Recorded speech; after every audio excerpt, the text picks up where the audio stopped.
పసిబిడ్డగా పుట్టి కూతురై పెరిగి కోడలై భర్తకు భార్యయై బిడ్డకు తల్లియై ఇల్లాలిగా తల్లిగా తల్లికి తల్లిగా నవ్వును ఏడుపును కలిపి దిగమింగి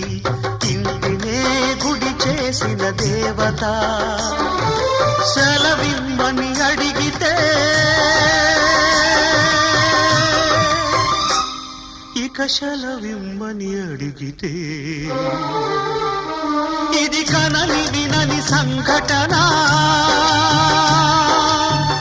అపూర్వ సంఘటన ఇది ఎవ్వరికి ఇవ్వని వీడుకోలు ఇవి ఎక్కడా